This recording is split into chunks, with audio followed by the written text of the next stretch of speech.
Madison स्क्वेअरमध्ये भाषणाच्या ठिकाणी स्टेजवर आता नरेंद्र मोदींचं आगमन होत आहे. अगदी खास इतमामामध्ये नरेंद्र मोदी या ठिकाणी प्रवेश करतायत आणि त्याआधीच मोदी मोदीचा गजर सतत सुरू आहे. नरेंद्र मोदींची लोकसभेच्या प्रचारातली भाषणं या सगळ्यांनी ऐकलेली असतील, टीव्हीवर पाहिली असतील. सत्तेवर आल्यानंतर नरेंद्र मोदींचा जो शानदार शपथविधी सोहळा झाला तोही टीव्हीवर पाहिला असेल, पण नरेंद्र मोदींना लाईव्ह पाहणं आणि ऐकणं ही सुद्धा मोठी पर्वणी आहे.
Ladies and gentlemen, please remain standing for the singing of the U.S. national anthems and the Indian national anthem.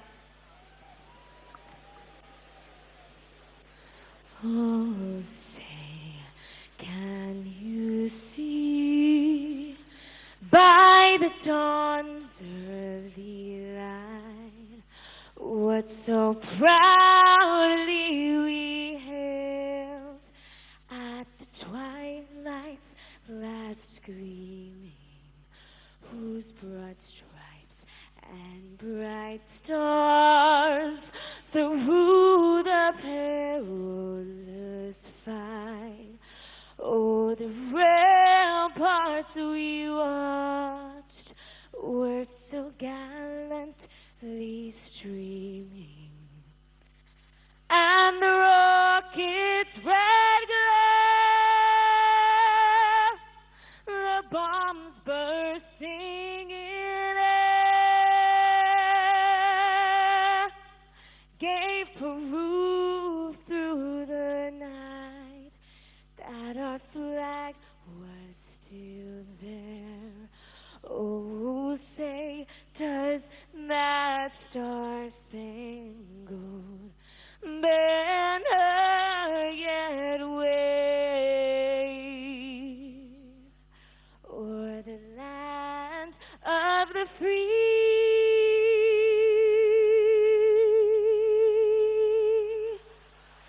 and the home of the brave?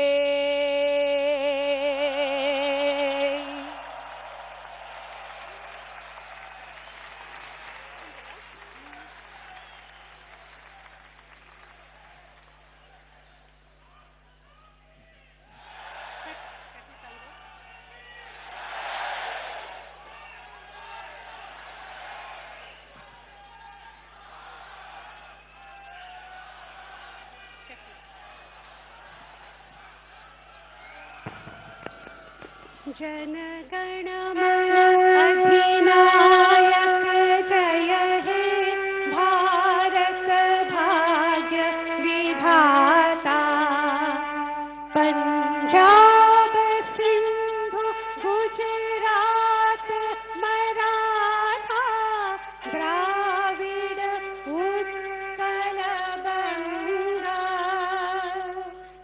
Vindhya Himachal Yamuna Ganga उच्छल जलधि तरंगा तव शुभ नामे जागे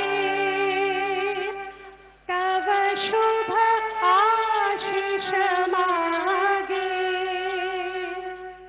गाहे तव जय गाथा जन गण मंगल दायक जय हे भारत भाग्य विधाता जय हे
भारत माता की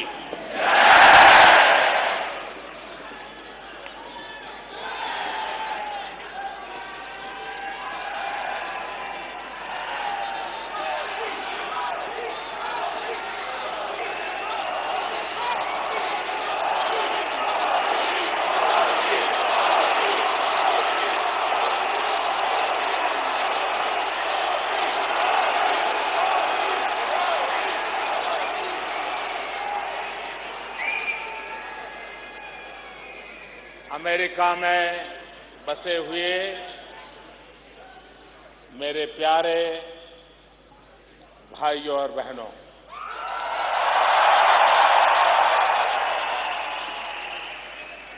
आज इस समारोह में विशेष रूप से उपस्थित अमेरिका की राजनीति के सभी श्रेष्ठ महानुभाव और भारत में भी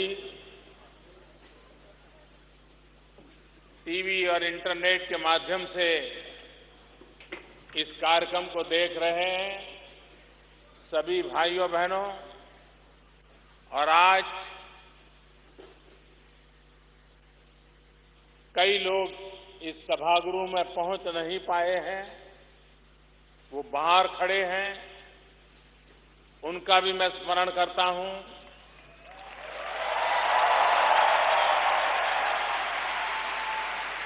और आप सबको नवरात्रि की बहुत बहुत शुभकामनाएं।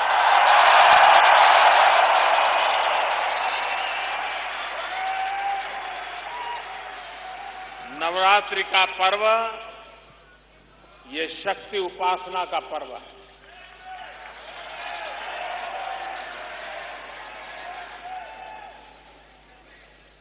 नवरात्रि का पर्व शुद्धिकरण का पर्व है। नवरात्रि का पर्व समर्पण भाव को अधिक तीव्र बनाने का पर्व है। ऐसे पावन पर्व पर मुझे आप सब मिलने का अवसर मिला है। मैं बहुत भाग्यशाली हूं कि मेरे देशवासी जिन्होंने हजारों मील दूर यहां रह करके भारत की इज्जत को बढ़ाया है,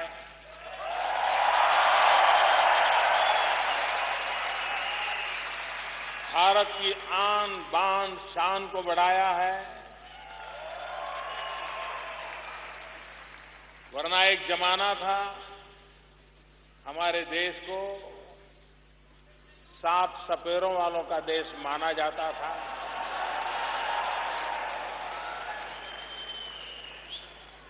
अगर आप न होते, हमारे देश की युवा पीढ़ी न होती,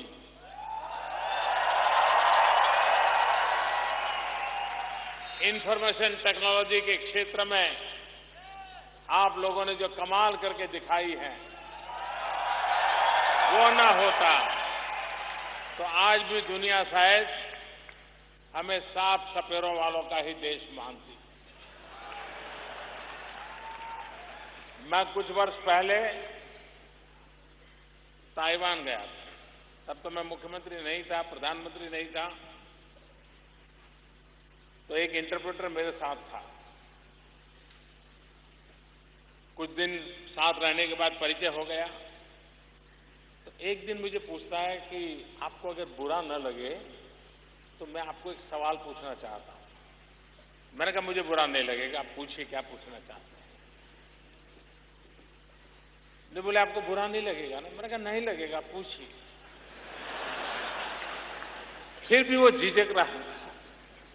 फिर मुझे कह रहा था कि मैंने सुना है कि भारत में तो काला जादू होता है, ब्लैक मैजिक होता है, सांप सपेरे का देश है, लोग सांप को ही खेल करते रहते हैं, यही है क्या? मैंने कहा नहीं, अब हमारे देश का बहुत डिवैल्यूएशन हो गया है।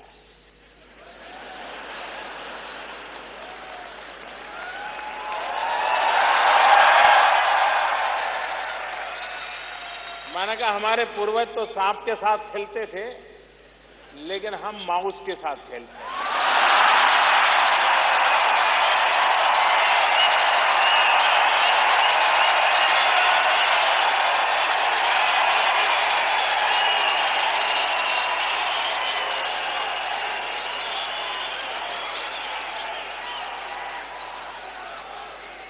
और हमारे नौजवान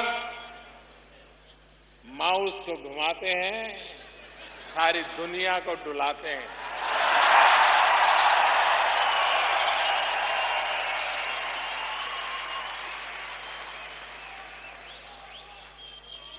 आप सबने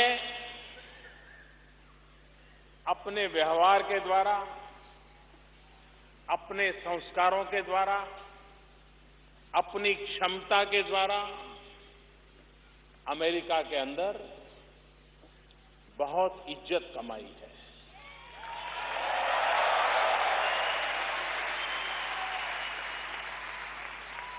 आपके माध्यम से न सिर्फ अमेरिका में, लेकिन अमेरिका में बसने वाले और देशों के लोगों के कारण भी दुनिया में भी भारत के लिए एक सकारात्मक पहचान बनाने में आपकी बहुत बड़ी अहम भूमिका रही।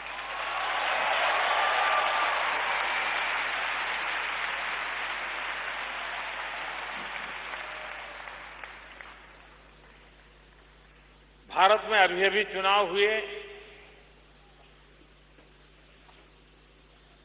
आप में से बहुत लोग होंगे जिनको चुनाव में मतदान करने का सौभाग्य नहीं मिला होगा, लेकिन आप सभी होंगे जिस दिन नतीजे आए होंगे, आप सोए नहीं होंगे।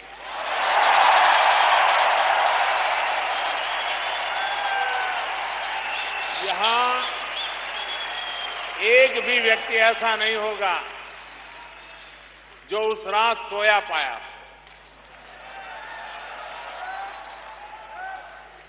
और जितना जश्न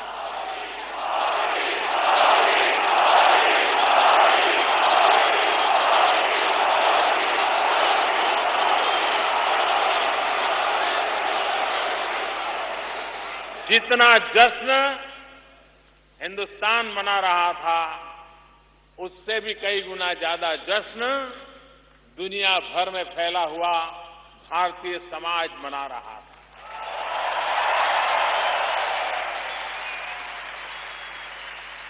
आप में से बहुत सारे लोग भारत के चुनाव अभियान के साथ जुड़े थे, वो आए थे, अपना समय दिया था। मैं उनको मिलकर के थैंक्स भी नहीं कह पाया था। आज मैं सबको थैंक्स कहता हूं, रूबरू आकर के कहता हूं कि आप आए, हिंदुस्तान के गांवों में महीनों तक रहे और भारत के लोकतंत्र में एक अभूतपूर्व विजय की घटना, इसे चरितार्थ करने में आपका योगदान रहा।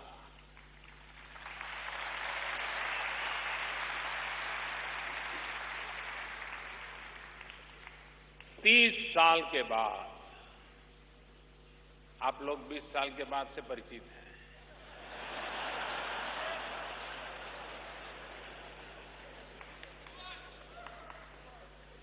30 साल के बाद पहली बार भारत में पूर्ण बहुमत के साथ सरकार बनी।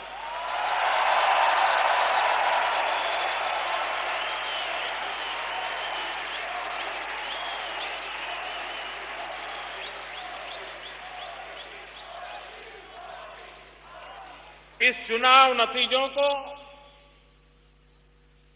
हिंदुस्तान के किसी पॉलिटिकल पंडित के गले ये परिणाम नहीं उतरते थे।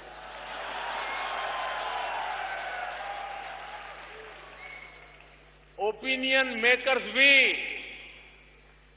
ओपिनियन बनाने में असफल रहे। हिंदुस्तान के गांव, गरीब, अनपढ़ लोगों ने ओपिनियन मेकर का ओपिनियन बना दिया।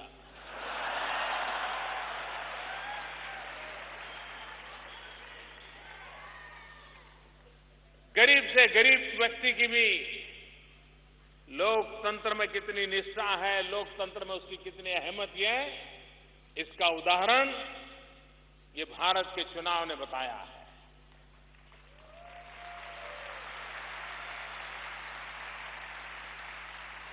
लेकिन चुनाव जीतना वो सिर्फ पद ग्रहण नहीं होता है। चुनाव जीतना वो किसी कुर्सी पर विराजने का कार्यक्रम नहीं होता है। चुनाव जीतना एक जिम्मेवारी होती है।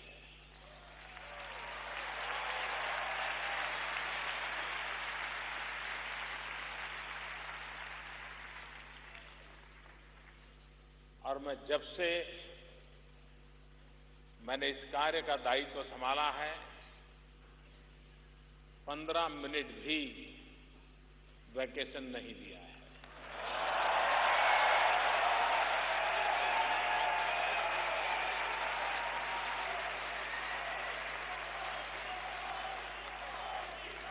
और मैं आपको विश्वास दिलाता हूं, हिंदुस्तान में आपने मुझे जो दायित्व दिया है, देशवासियों ने जो दायित्व दिया है,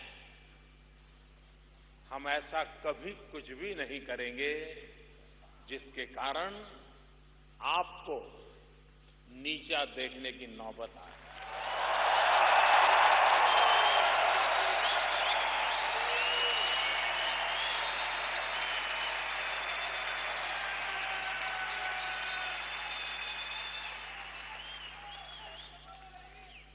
हमारे देश में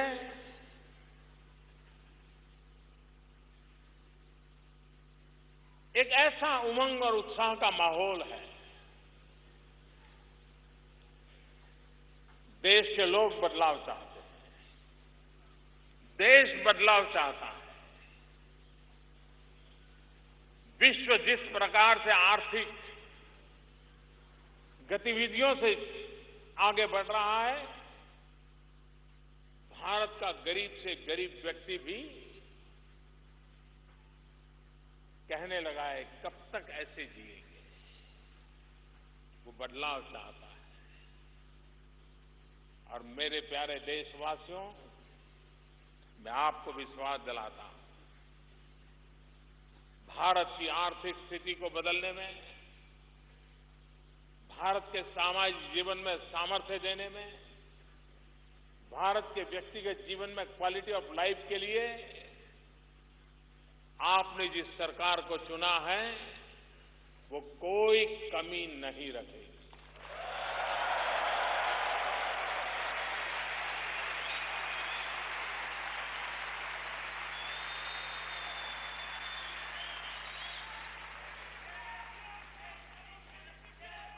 मैं इस बात को भली भांति जानता हूं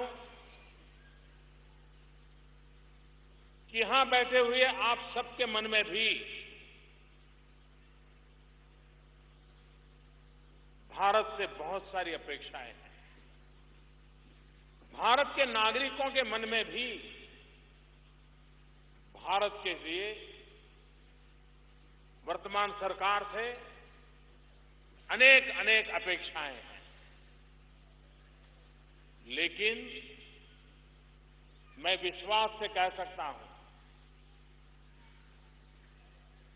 कि ये सरकार अपने कार्यकाल के दरमियान जन सामान्य की आशा आकांक्षाओं को पूर्ण करने में 100% सफल होगी।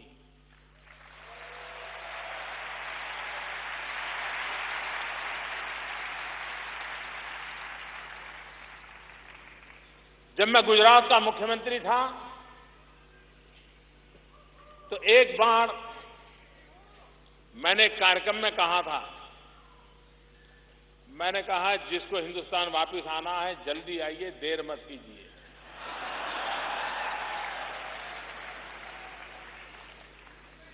तब मुझे पता नहीं था कि ये दायित्व तो मेरे जिम्मे आने वाला है। लेकिन अब यहां रहने वाला हर व्यक्ति कितने ही सालों से अमेरिका में बसा हो, अब उसको भी लगने लगा है एक पैर तो हिंदुस्तान में रखना ही चाहिए।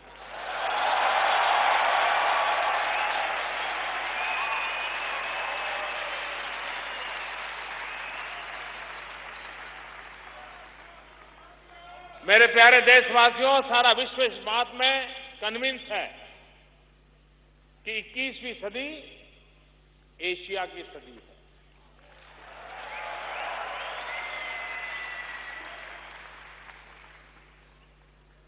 अमेरिका के भी गणमान्य राजनेताओं ने पब्लिकली ये कहा है कि 21वीं सदी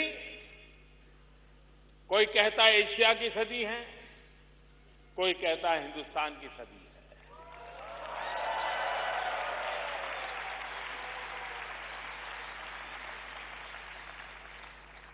और ये ऐसे ही नहीं कहा जाता।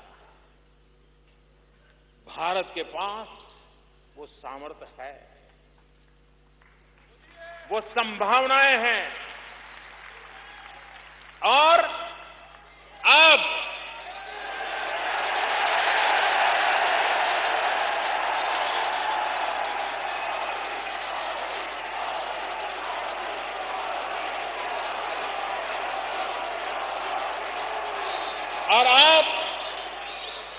संजोग भी है।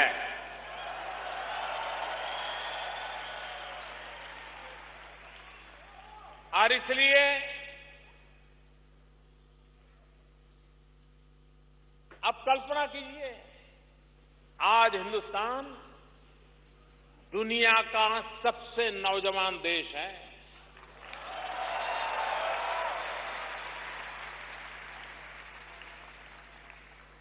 दुनिया की सबसे पुरातन संस्कृति वाला देश और दुनिया का सबसे नौजवान देश,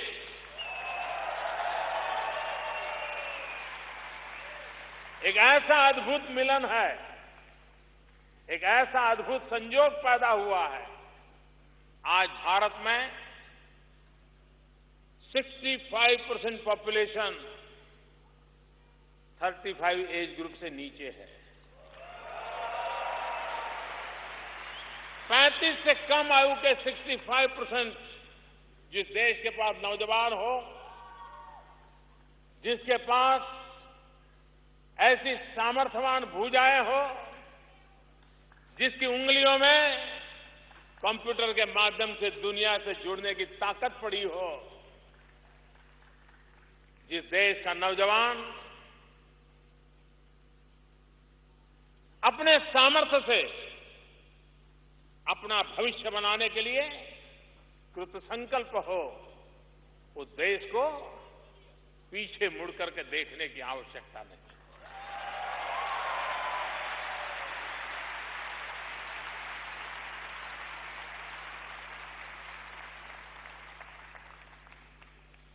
निराशा का कोई कारण नहीं है साथियों।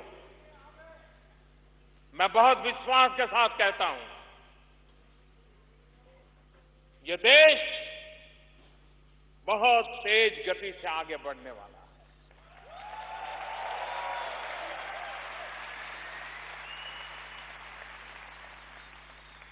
इन नौजवानों के सामर्थ्य से आगे बढ़ने वाला है। भारत के पास 3 ऐसी चीजें हैं आज जो दुनिया के किसी भी देश के पास नहीं है।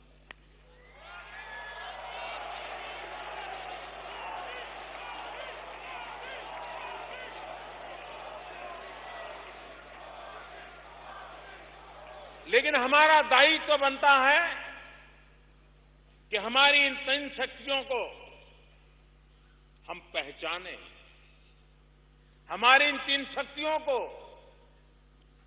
विश्व के सामने हम प्रस्तुत करें, हमारी इन 3 शक्तियों को एक दूसरे के साथ जोड़ करके मोबिलाइज करें, तीव्र गति से आगे बढ़े। वो 3 चीजें हैं, जब 125 करोड़ देशवासियों ने आशीर्वाद दे दिया तो वो ईश्वर का ही आशीर्वाद होता है।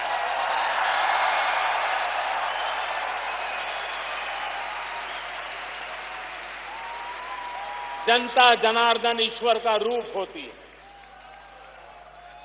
जनता जनार्दन वो भगवान का रूप होती है, और जब जनता जनार्दन के आशीर्वाद होते हैं तो वो स्वयं परमात्मा के आशीर्वाद होते हैं।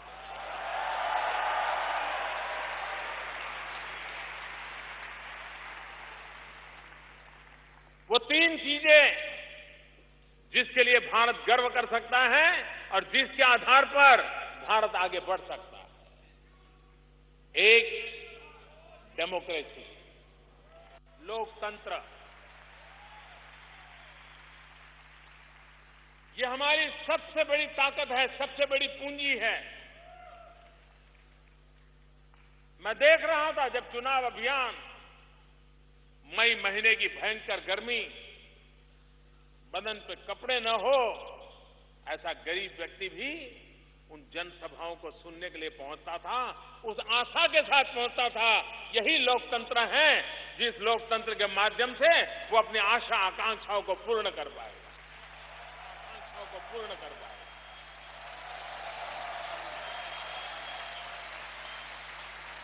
भारत में लोकतंत्र सिर्फ व्यवस्था नहीं है, भारत में लोकतंत्र सिर्फ व्यवस्था नहीं है, भारत में लोकतंत्र सिर्फ व्यवस्था नहीं है, भारत में लोकतंत्र आस्था है, एक आस्था, एक विश्वास।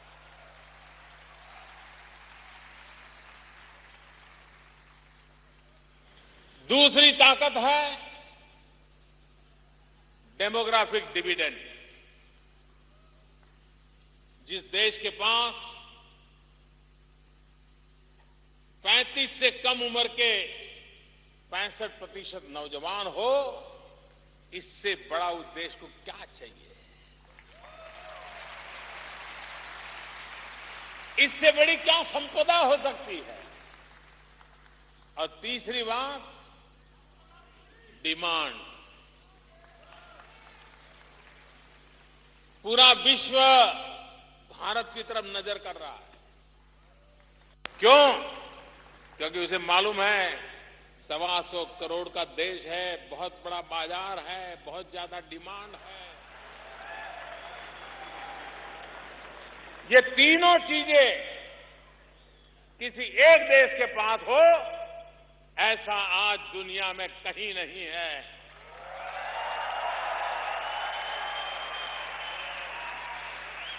और इसी सामर्थ्य के आधार पर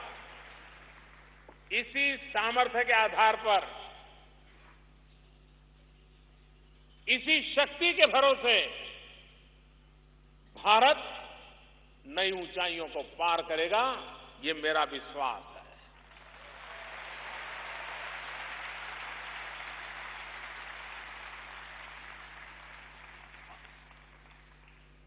अमेरिका दुनिया का सबसे पुराना लोकतंत्र है।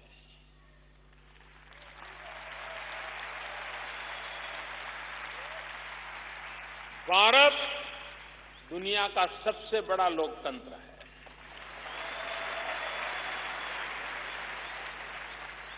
सारी दुनिया के लोग अमेरिका में आकर के बसे हैं।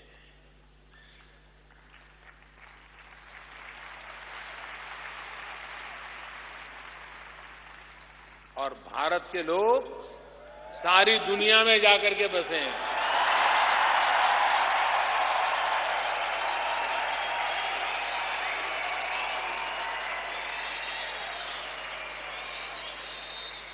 दुनिया का कोई कोना नहीं होगा जहां आपको भारतीय न मिले।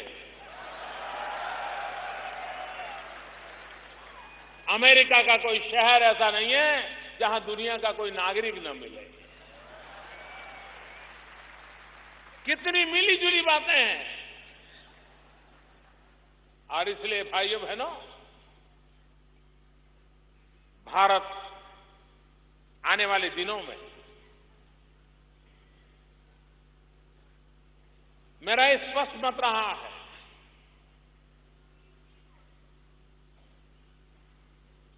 कि सरकारें विकास नहीं कर पाती हैं। सरकार ज्यादा से ज्यादा अपनी स्कीम लागू कर सकती है। रोड बना लेगी, अस्पताल बना लेगी, स्कूल बना लेगी, उसकी बजट की सीमाएं होती हैं। विकास तब होता है जब जन भागीदारी होती है।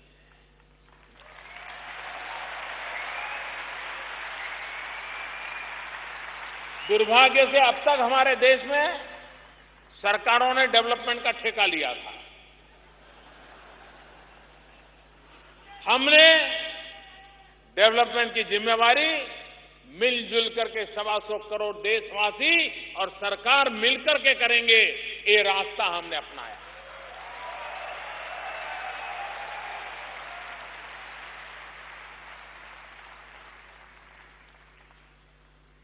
हमारे देश में एक और दिक्कत है, और अगर देश को प्रगति करनी है तो सरकार का दायित्व बनता है गुड गवर्नेंस। आप लोग भी, आपकी क्या शिकायत होती होगी? यही है, साहब एयरपोर्ट पर उतरे थे, ऐसा हुआ।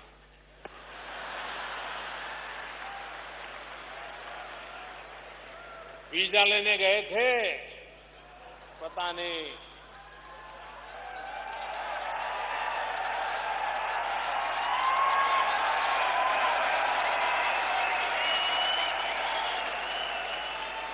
भले ही मैं हजारों मील दूर रहता हूं आपसे, लेकिन आपके दर्द को भी भली भांति जानता हूं।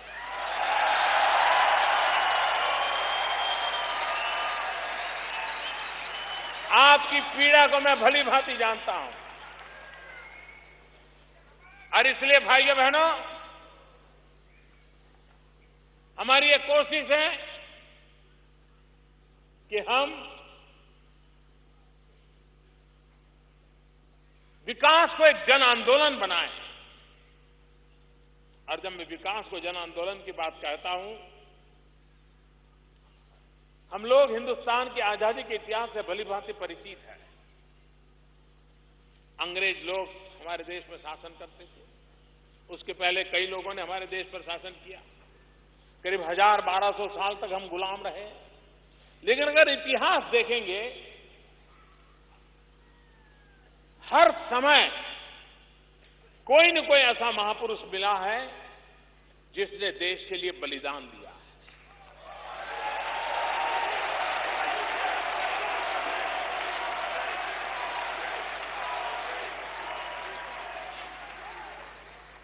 आप सिख परंपरा के सभी गुरुओं के नाम लो, एक के बाद एक देश के लिए कितना बलिदान,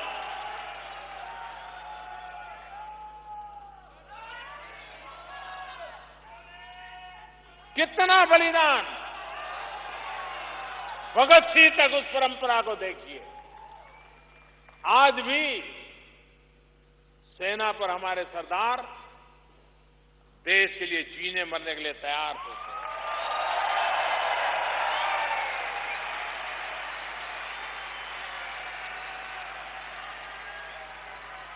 हर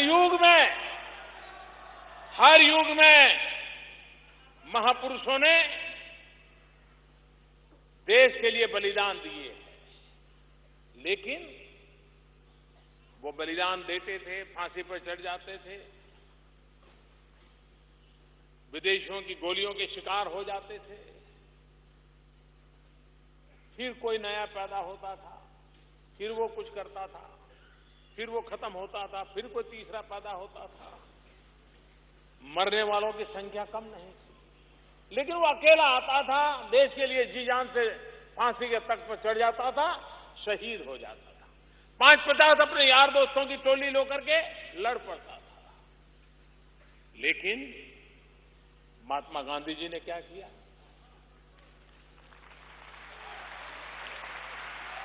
महात्मा गांधी जी ने आजादी को जन आंदोलन बना दिया। कोई खादी पहनता है तो आजादी के लिए पहनता है, कोई किसी बच्चे को पढ़ाता है तो आजादी के लिए पढ़ाता है, कोई किसी भूखे को खाना खिलाता है तो आजादी के लिए खिलाता है, कोई सफाई करता है, झाड़ू लगाता है तो आजादी। उन्होंने हर व्यक्ति को उसकी क्षमता के अनुसार ये दिशा दी, ये सामर्थ्य दिया, और हर हिंदुस्तानी को लगने लगा कि मैं भी आजादी की लड़ाई लड़ रहा हूं। ये महात्मा गांधी का सबसे बड़ा कंट्रीब्यूशन था। आजादी के जंग में पूरे हिंदुस्तान को, हर नागरिक को अपने काम के माध्यम से ही ये मैं देश के लिए करता हूं, ये भाव जगा करके आजादी के आंदोलन को एक नई ताकत दी। भाइयों बहनों, जिस प्रकार से आजादी का आंदोलन एक जन आंदोलन था, वैसे ही विकास ये जन आंदोलन बनना जरूरी है। हिंदुस्तान के 125 करोड़ देशवासियों को लगना चाहिए कि मैं बच्चों को अच्छी तरह शिक्षा देता हूं, मैं भले शिक्षक हूं, मैं देश की सेवा कर रहा हूं, मैं प्रधानमंत्री से भी अच्छा काम कर रहा हूं।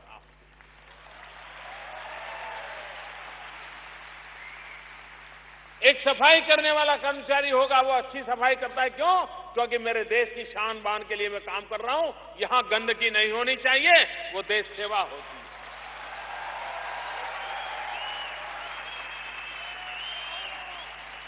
एक डॉक्टर भी गरीब परिवार के मरीज की सेवा करेगा और सेवा भाव से करेगा, गरीब की जिंदगी भी मूल्यवान होती है, तो वो डॉक्टर भी राष्ट्रभक्ति के लिए काम करता है।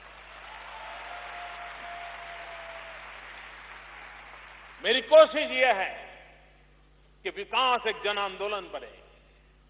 125 करोड़ देशवासी एक विकास के जन आंदोलन का हिस्सा बने और हर कोई जो भी करता है मैं देश के लिए करता हूं, मैं ऐसा कोई काम नहीं करूंगा जिसके कारण मेरा देश को नुकसान हो, ये भाव मुझे जगाना।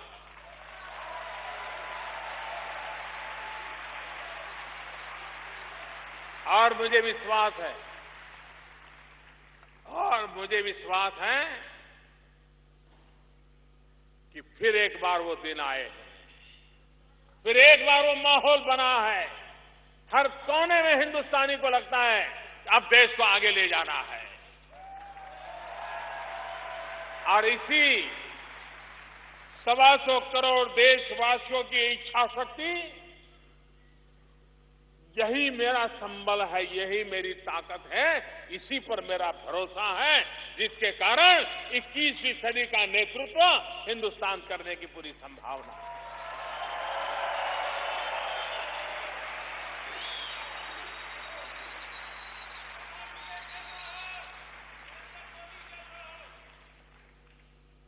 हमारे नौजवान आने वाले दिनों में, आप लोग जो पढ़ते होंगे उनको पता होगा, 2020 के समय आते आते दुनिया में इतनी बड़ी मात्रा में वर्कफोर्स की जरूरत पड़ने वाली है, उनके यहां सब बूढ़े लोग होंगे। दुनिया के पास काम करने वाले लोग नहीं होंगे। हम पूरी दुनिया को वर्कफोर्स सप्लाई कर पाएंगे।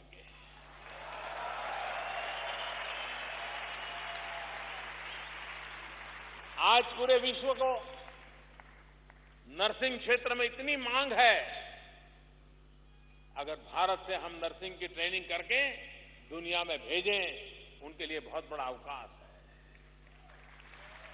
आज विश्व को टीचर्स की मांग है, मैथ्स और साइंस के टीचर नहीं मिल रहे। क्या भारत एक टीचर एक्सपोर्ट नहीं कर सकता है? जिस देश के पास नौजवान हो, उन नौजवानों की क्षमता बढ़ा करके विश्व में जिस प्रकार के मैन पावर की जरूरत है, भारत अपनी युवा शक्ति के माध्यम से दुनिया में छा जा सकने की ताकत रखता है, दुनिया में अपनी जगह बनाने की ताकत रखता है। भारत के नौजवान की टैलेंट दुनिया को उसका लोहा मानना पड़ेगा। मेरे भाइयों बहनों, आप लोगों ने यहां आकर के क्या कमाल नहीं किया है।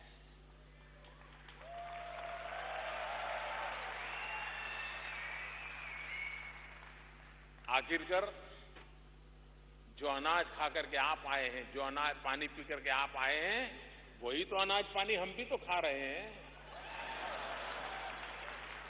अगर आप कर सकते तो हम क्यों नहीं कर सकते? हम भी कर सकते हैं। टैलेंट देखिए देश की। आपको अहमदाबाद में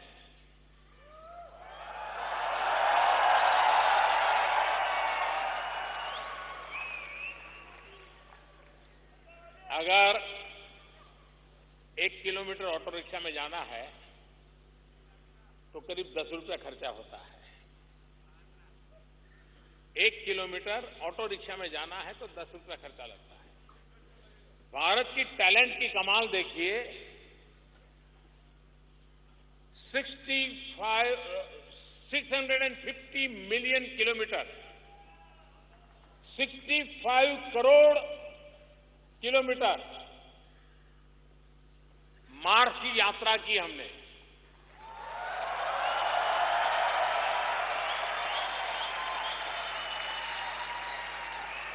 और सारा इंडिजीनियस छोटे छोटे कारखानों में पुर्जे बने थे, उसको इकट्ठा कर करके मार्स का प्रयोग किया गया। अहमदाबाद में 1 किलोमीटर ऑटो रिक्शा में जाना है तो 10 रुपया लगता है। हमें मार्स पर पहुंचने में सिर्फ 7 रुपया लगा 1 किलोमीटर का।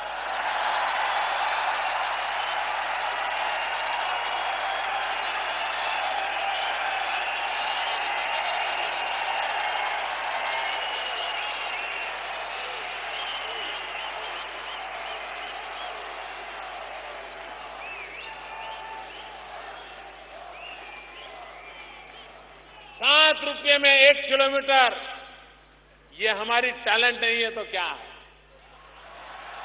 ये हमारे नौजवानों का सामर्थ्य नहीं है तो क्या है?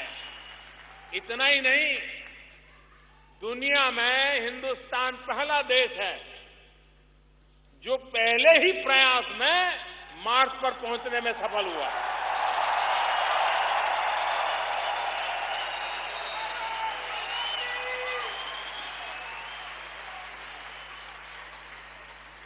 और अमेरिका और भारत नीचे ही बात कर रहे हैं, ऐसा नहीं है, मार्स में भी बात कर रहे हैं।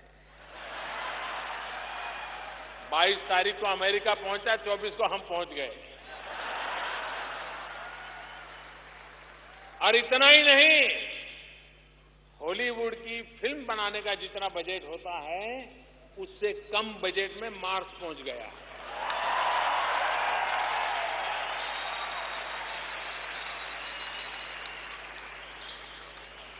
जिस देश के पास एक टैलेंट हो, जिस देश के पास एक सामर्थ्य हो, वो देश कई नई ऊंचाइयों को पार कर सकता है। और उसको पार करने के लिए हमने एक बीड़ा उठाया है, स्किल डेवलपमेंट। हमारे नौजवानों में उसके हाथ में हुनर हो, काम करने का अवसर हो, तो एक आधुनिक हिंदुस्तान खड़ा करने की उसमें ताकत होती है। और इसलिए स्किल डेवलपमेंट पर हमने बल दिया है।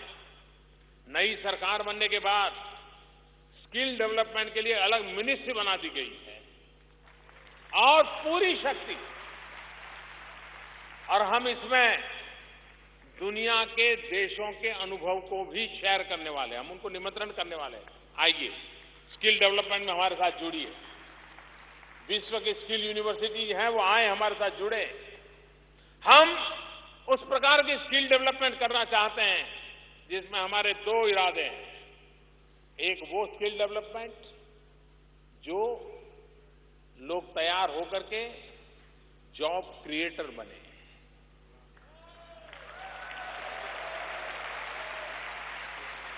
दूसरा वो जिनकी जॉब क्रिएटर बनने की संभावना नहीं है, लेकिन जो जॉब पाने के लिए पहली पसंद में पसंद हो जाए, उस प्रकार का वो नौजवान तैयार है।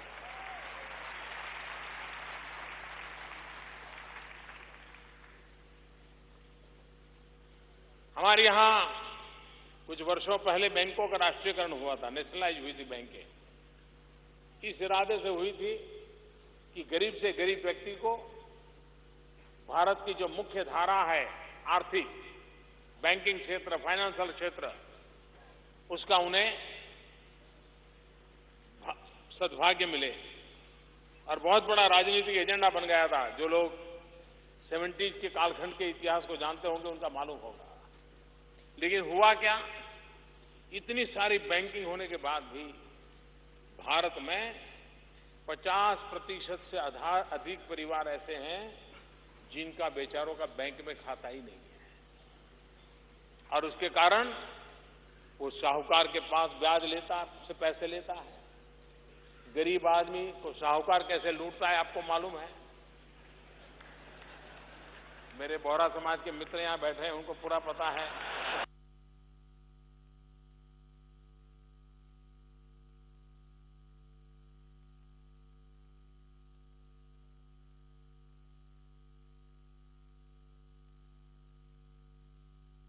न्यूयॉर्कमधल्या मॅडिसन स्क्वेअरमध्ये मोदीचा गजर झाल्यानंतर नरेंद्र मोदी जे भाषण करतायत, जसं डॉक्टर शैलेंद्र देवळणकर सरांनी सांगितलं की मॅडिसन स्क्वेअरमध्ये अनेक रॉकस्टारच्या कन्सर्ट होतात आणि रॉकस्टारला सुद्धा मिळणार नाही एवढा प्रचंड प्रतिसाद नरेंद्र मोदींना मिळतोय।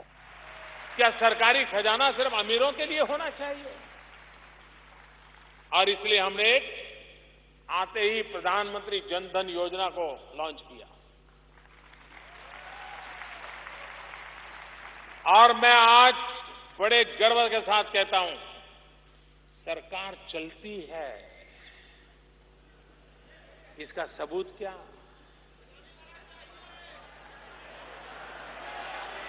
सिर्फ दो सप्ताह के भीतर 4 करोड़ परिवारों के खाते खोलने में ये बैंक वाले घर घर गए थे।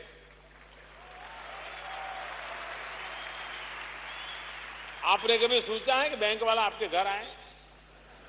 पोस्ट वाला तो आता है बेचारा, बैंक वाला कभी नहीं आता है। स्थिति बदली जा सकती है, लोगों को मोटिवेट किया जा सकता है और परिणाम प्राप्त किया जा सकता है। और हमने ये कहा था कि जीरो बैलेंस से हम अकाउंट खोलेंगे, लेकिन मेरे देश के नागरिकों की ईमानदारी देखिए। मोदी ने भले ही कहा जीरो बैलेंस से खोलूंगा, लेकिन इन नागरिकों ने 1500 करोड़ रुपया बैंक में जमा करवाया।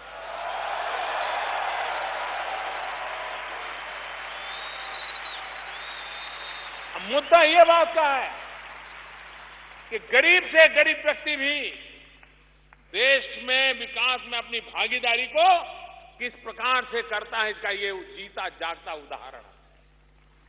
यही चीजें हैं जो बदलाव लाती है। हम सब, भारत के पास बहुत संभावना है। मैंने अभी एक कार्यक्रम लॉन्च किया है और पूरे विश्व को निमंत्रण देता हूं। मैं यहां बैठे हुए आपको भी निमंत्रण देता हूं,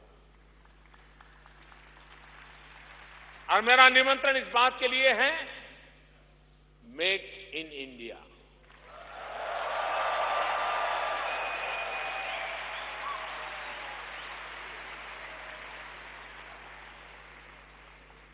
अगर आज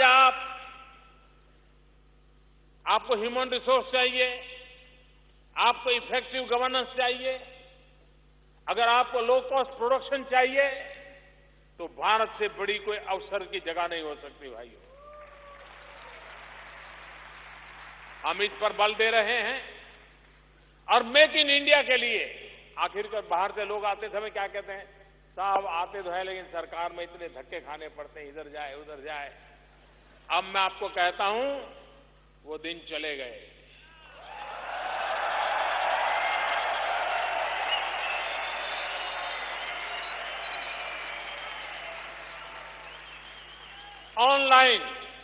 ऑनलाइन सारी व्यवस्था, और ये मेक इंडिया कैंपेन तो आप अपने मोबाइल फोन पर से सरकार से जुड़ सकते हो, यहां तक उसको डेवलप किया है। आप अपना एप्लीकेशन, अपनी बातें, अपनी रिक्वायरमेंट मोबाइल फोन के जरिए भारत सरकार को दे सकते हैं। और यहां जो नौजवान है, जो देश के लिए कुछ करना चाहते हैं, यहां जो पहली पीढ़ी के लोग आए, बुजुर्ग लोग आए, जिनके मन में है देश के लिए कुछ करना है, उनसे मैं आग्रह करता हूं कि मेरी एक वेबसाइट है mygov.in। उसमें मैंने आपके सुझावों के लिए, आप कुछ जुड़ना चाहते तो उसके लिए बहुत अच्छी व्यवस्था रखी है। मैं चाहता हूं कि आप इसको आज यहां से जाने के बाद जरा चेक कीजिए और देखिए कि आप कहां मेरे साथ जुड़ सकते हैं। आप आइए।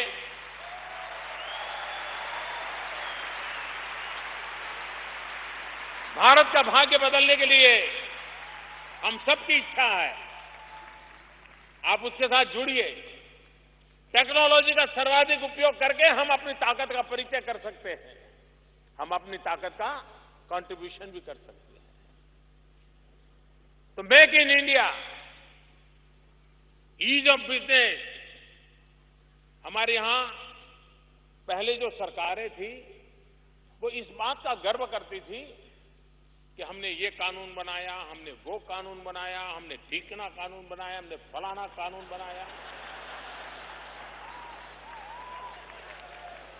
आपने पूरे चुनाव के कैंपेन में देखा होगा, यही बात चलती थी, हमने ये कानून बनाया, हमने वो कानून बनाया।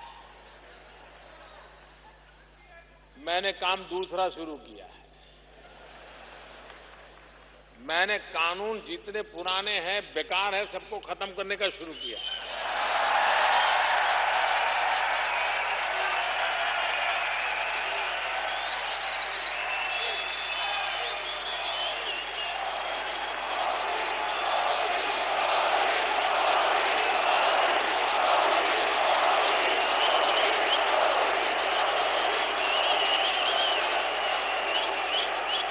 इतने आउटडेटेड कानून, ऐसी कानूनों की जाल कोई भी व्यक्ति बेचारा अंदर से एक बार गया तो बाहर नहीं निकल सकता है। मैंने स्पेशली एक एक्सपर्ट लोगों की कमेटी बनाई है, उनको कहा है निकालो। अगर हर दिन एक कानून मैं खत्म कर सकता हूं तो मुझे सबसे ज्यादा आनंद होगा।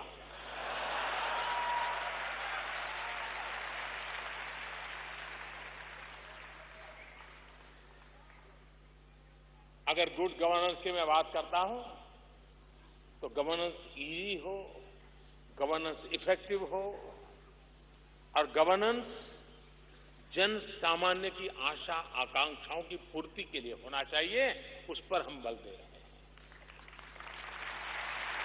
आपने अखबारों में पढ़ा होगा, अखबारों में छपता था कि आजकल दिल्ली में सरकारी अफसर समय पे पहुंचते हैं।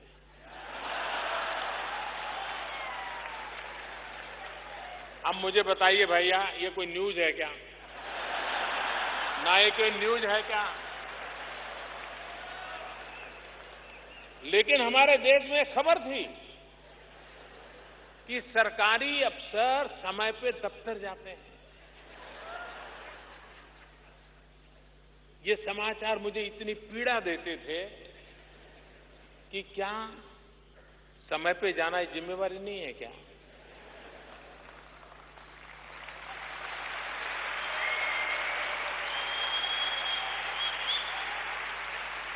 ये कोई खबर होती है क्या? लेकिन हालात ऐसे बने हुए थे। इन दिनों मैंने एक अभियान चलाया है, सफाई का अभियान। मैं जानता हूं आपको सबको ये प्रिय होगा।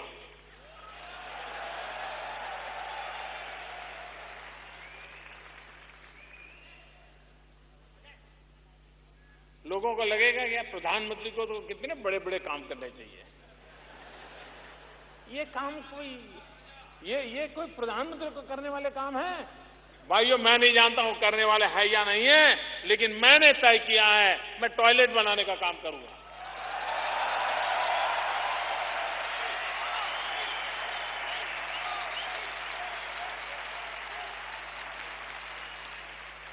कभी कभी लोग मुझे पूछते हैं, मोदी जी बड़ा विजन बताओ ना, बड़ा विजन।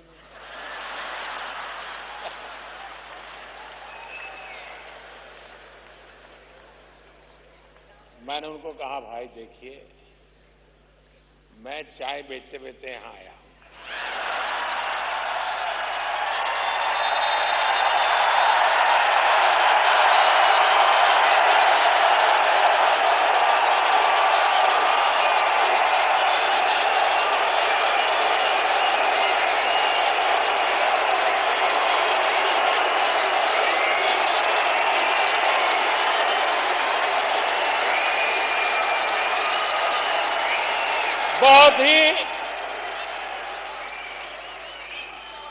मैं एक बहुत ही छोटा इंसान हूं, मैं बहुत ही सामान्य इंसान। मेरा बचपन भी ऐसा ही बीता है और छोटा हूं, इसलिए मेरा मन भी छोटे छोटे काम करने में लगता है।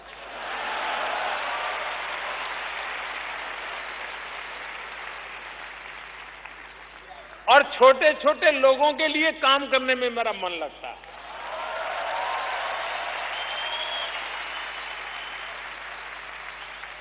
लेकिन छोटा हूं, इसलिए छोटे छोटे लोगों के लिए बड़े बड़े काम करने का इरादा रखता हूं।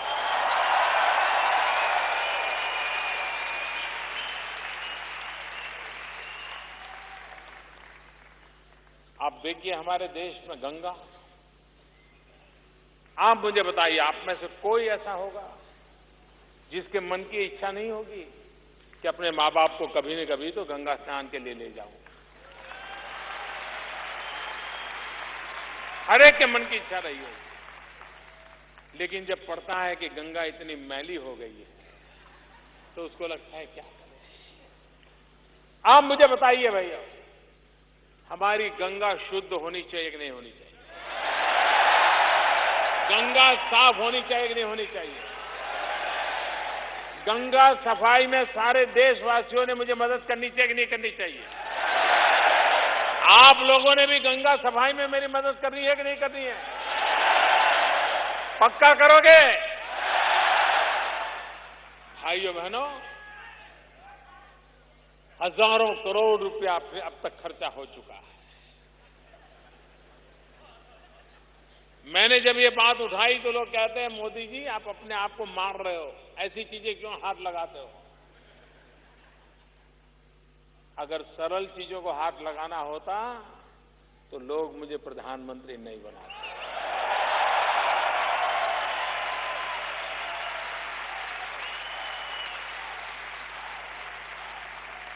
मुश्किल कामों को हाथ लगाने के लिए तो मुझे बनाया है। और मेरी 125 करोड़ देशवासियों की गंगा के प्रति जो आस्था है, उस आस्था में मेरी भी आस्था है।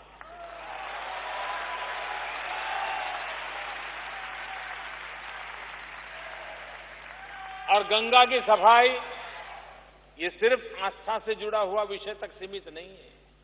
आज दुनिया में क्लाइमेट को लेकर के जितनी चिंता होती है, पर्यावरण को लेकर के जितनी चिंता होती है, उस दृष्टि से भी गंगा की सफाई आवश्यक है।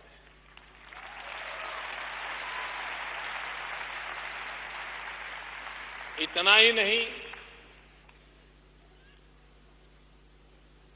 गंगा के किनारों की जो अवस्था है, उत्तराखंड हो, उत्तर प्रदेश हो, बिहार हो, बंगाल हो, करीब करीब भारत की 40% जनसंख्या की आर्थिक गतिविधि ये गंगा मैया पर निर्भर है।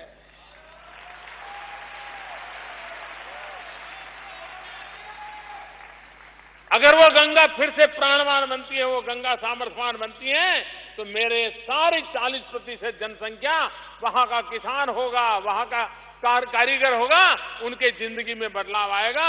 और इसलिए एक प्रकार से एक बहुत बड़ा इकोनॉमिक एजेंडा भी है ये।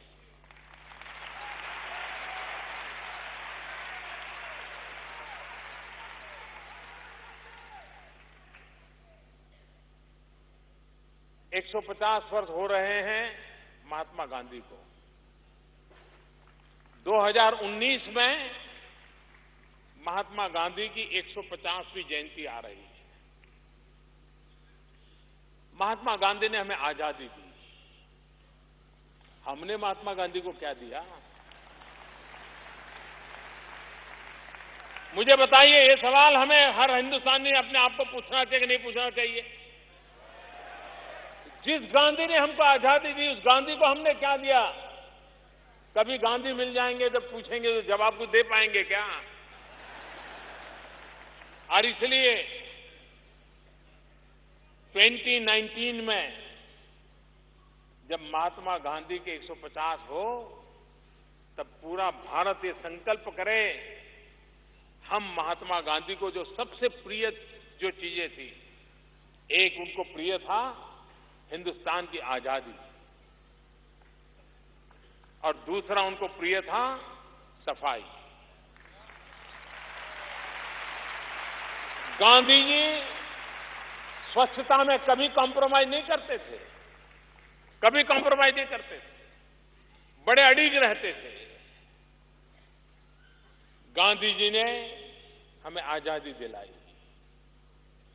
भारत मां को गुलामी की जंजीरों से मुक्त किया। क्या भारत मां को गंदगी से मुक्त करना है हमारी जिम्मेवारी है कि नहीं है? क्या हम 2019 में जब गांधी की 150वीं जयंती आए, तब महात्मा गांधी के चरणों में स्वच्छ साफ सुथरा हिंदुस्तान उनके चरणों में दे सकते हैं कि नहीं दे सकते? जिस महापुरुष ने हमें आजादी दी, उस महापुरुष को हम ये दे सकते हैं कि नहीं दे सकते? देना चाहिए कि नहीं देना चाहिए? ये जिम्मेवारी उठानी चाहिए कि नहीं उठानी चाहिए? अगर एक बार 125 करोड़ देशवासी तय कर लें कि मैं गंदगी नहीं करूंगा तो दुनिया की कोई ताकत नहीं है जो हिंदुस्तान को गंदा कर सकती है।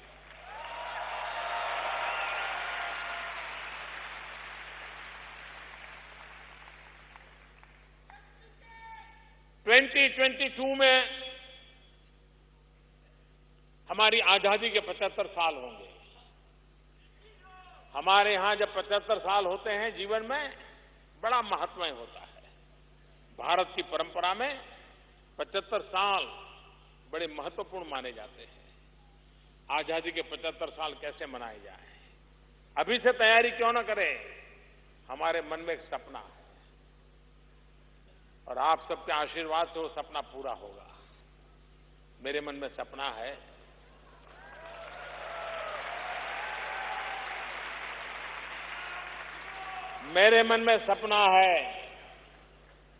कि 2022 में जब भारत के 75 साल हो, तब तक हमारे देश के कोई परिवार ऐसा न हो जिसके पास रहने के लिए अपना घर न हो।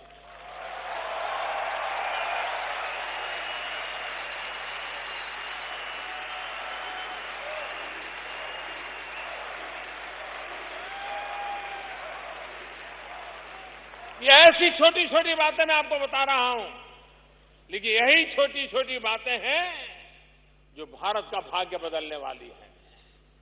और उस भाग्य बदलने के काम में हम सब मिलकर के जुड़े। 2015 अगले वर्ष बड़ा महत्वपूर्ण वर्ष है। आप सब प्रवासी भारतीय हैं क्योंकि आप भारत से बाहर आए हैं। आपकी तरह एक M.K. गांधी भी, मोहनलाल करमचंद गांधी, ये भी प्रवासी भारतीय थे।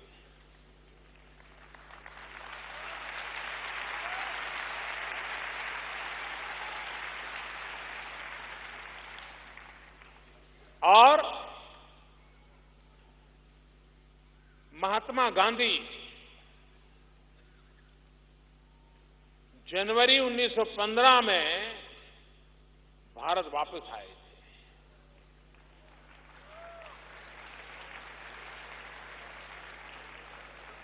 जनवरी 2015 गांधी के भारत आने को 100 साल हो रहे हैं।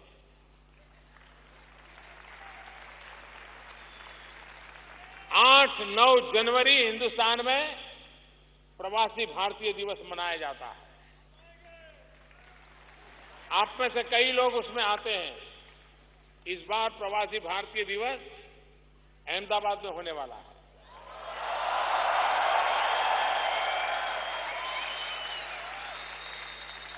और महात्मा गांधी के भारत वापिस आने को शताब्दी हो रही है। और इसलिए हर प्रवासी भारतीय जो कि हिंदुस्तान से बाहर गया है, महात्मा गांधी विदेश गए, बैरिस्टर बने, सुख वैभव की पूरी संभावनाएं थी, लेकिन देश के लिए जीना पसंद किया। मैं आपसे अनुरोध करता हूं, सबसे प्रेरणा लेकर के आइए हम भी अपने वतन का, अपनी मातृभूमि का, जिस धरती पर हमें उसका कर्ज चुकाने के लिए अपनी तरफ से कोई न कोई प्रयास करें, अपने हिसाब से कोई न कोई कोशिश करें। कुछ बातें मुझे कहनी है आप लोगों से। प्रधानमंत्री बनने के बाद कुछ चीजें मेरे कान पे आई हैं, उसको ध्यान में रखते हुए कुछ बातें मैं कहना चाहता हूं। एक तो पीआईओ कार्ड होल्डर जो हैं,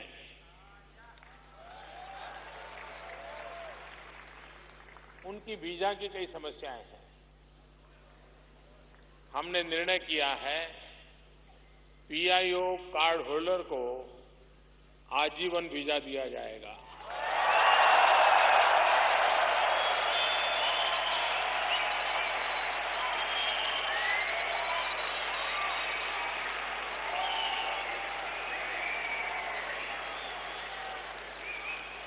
खुश?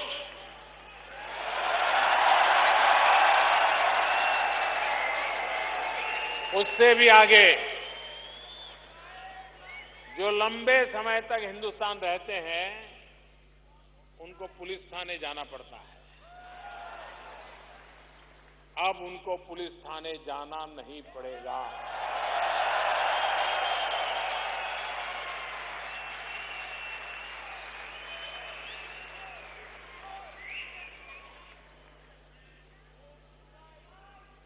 उसी प्रकार से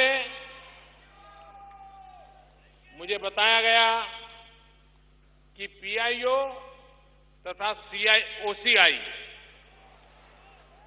स्कीमों के प्रावधानों में फर्क होने के कारण भारतीय मूल के लोगों को कठिनाइयों का सामना करना पड़ता है। विशेषकर स्पाउस के भारतीय मूल का न होने पर कठिनाई और बढ़ जाती है। किसी ने यहां शादी कर ली, बेचारा मुसीबत में फंस जाता है।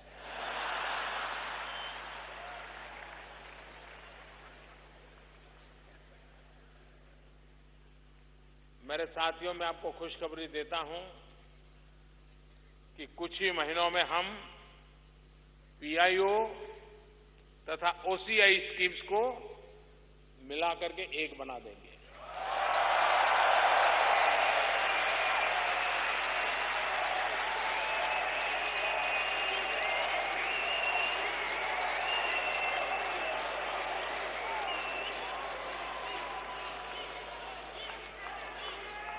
और एक नई स्कीम जो कठिनाइयां हैं उसे मुक्त करके एक नई स्कीम आने वाले कुछ ही महीनों में उसको हम तैयार कर देंगे। तीसरी बात है,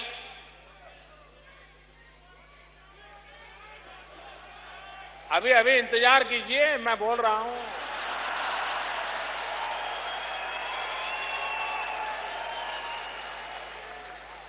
अमेरिका में हमारे दूतावास और कॉन्सुलेट भारत में पर्यटन की इच्छा से आने वाले यूएस नेशनल्स के लिए लॉन्ग टर्म वीजा प्रदान करेंगे।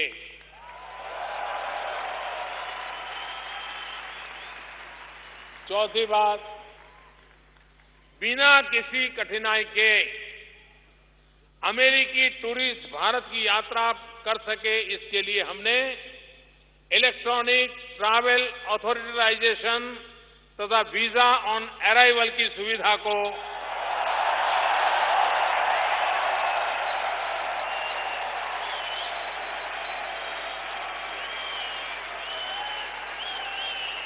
बहुत ही निकट भविष्य में इसको भी लागू कर देंगे।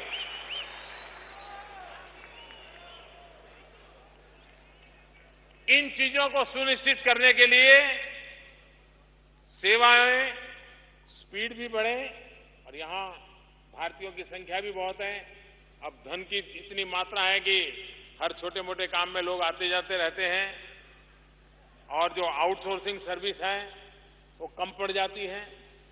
और इसलिए हमने कहा है कि आउटसोर्सिंग जो सर्विसेज हैं उसका दायरा बढ़ाया जाएगा, ताकि आपको ज्यादा समय न जाए, ज्यादा कठिनाइयां न हो और सरलता से आपको वीजा प्राप्त हो।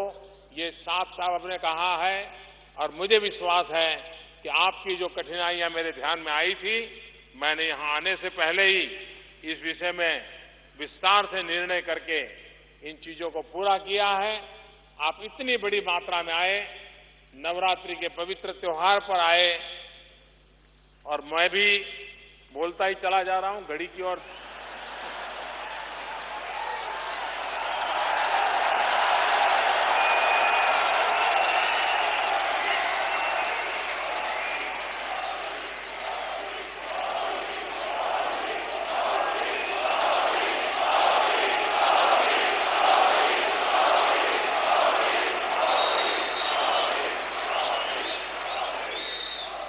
मैं हृदय से आप सबका बहुत बहुत आभारी हूं। आपने मुझे बहुत प्यार दिया है।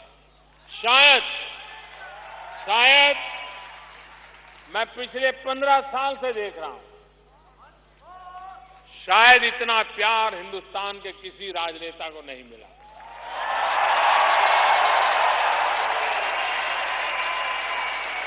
मैं आपका बहुत आभारी हूं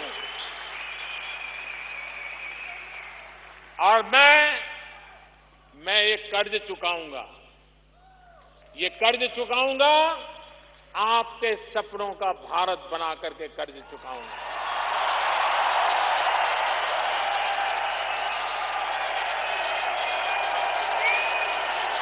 हम मिलकर के भारत मां की सेवा करें। हमसे जो हो सके हमारे देशवासियों के लिए करें, अपने वतन के लिए करें। जिस धरती में हमने जन्म लिया, जिस कुल में हमने शिक्षा पाई, हमसे जो हो सकता है हम सब करें। इसी एक अपेक्षा के साथ फिर एक बार हृदय से आप सबका बहुत बहुत धन्यवाद। भारत माता की, भारत माता की, भारत माता की। दोनों मुट्ठी बंद करके पूरी ताकत से बुलाइए। अरे उपवास मेरे हैं, आपके थोड़े हैं। भारत माता की, भारत माता की, भारत माता की। बहुत बहुत धन्यवाद।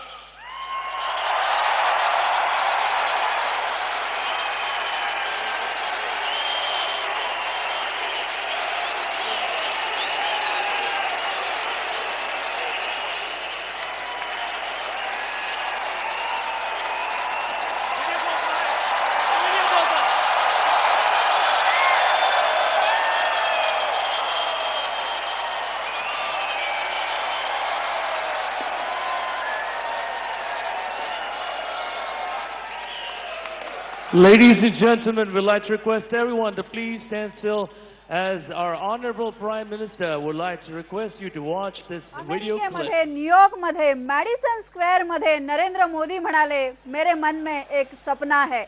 अमेरिका मार्टिन ल्यूथर किंगची भूमी, आय हॅव अ ड्रीम असं म्हणणाऱ्या मार्टिन ल्यूथर किंगच्या भूमीमध्ये न्यूयॉर्क मधल्या मॅडिसन स्क्वेअरमध्ये नरेंद्र मोदींनी अवघ्या जगाचं हृदय जे आहे ते जिंकून घेतलेलं आहे।